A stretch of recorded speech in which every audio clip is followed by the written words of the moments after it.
तो इस आदमी की एक बड़ी समस्या है। उसकी पत्नी ने उसके ऊपर गंदगी कर दी। मुझे समझाने दो। अब इस आदमी का नाम रिचर्ड है और वह लंदन में रहता है। वह आईटी में काम करता है। वह वास्तव में एक अच्छा आदमी है। और एक रात वह एक नाइट क्लब में बाहर है। शायद शराब पी रहा है, नाच रहा है और अच्छा समय बिता रहा है। और तभी वह इस महिला शेरी से मिलता है। और रिचर्ड को शेरी बहुत अच्छी लगती है और उसे लगता है कि रिचर्ड भी बहुत अच्छा है। तो उनकी अच्छी बनती है और जल्दी ही वे डेटिंग करने लगते हैं और वे एक रिश्ते में आ जाते हैं और सब कुछ बहुत अच्छा चल रहा है। वे वास्तव में बहुत खुश लगते हैं जब तक यहां शेरी के बारे में एक बात है। शेरी पीना पसंद है बहुत, और जब वह पीती है तो वह आक्रामक हो जाती है, विशेष रूप से रिचर्ड के साथ। और इसलिए वे लड़ते हैं और कभी कभी जब वे लड़ते हैं तो वह नियंत्रण से बाहर हो जाती है और वह अंत में उसके साथ शारीरिक हो जाती है। जैसे वह उसे धक्का देती है या थप्पड़ मारती है। और वह कथित तौर पर ऐसा आदमी नहीं है जो जवाबी हमला करे, इसीलिए वह बस इसे सहन करता है। और इसे और भी बुरा बनाने के लिए वह किसी को यह नहीं बताने वाला है कि उसकी गर्लफ्रेंड उसे पीटती है। जैसे ये शर्मनाक है।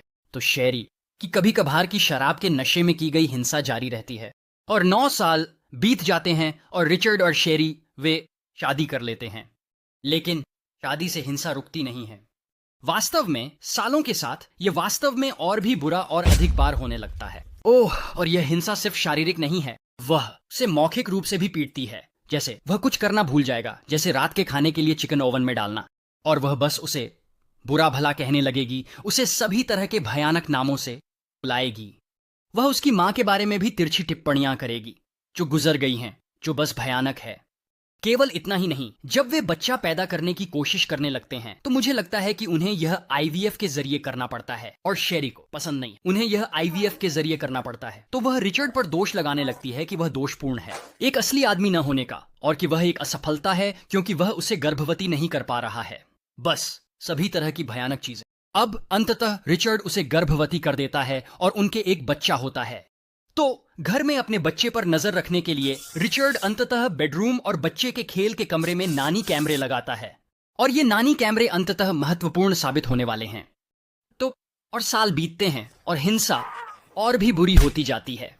और रिचर्ड और शेरी, उनके 2 और बच्चे होते हैं, तो कुल मिलाकर 3 बेटियां हैं।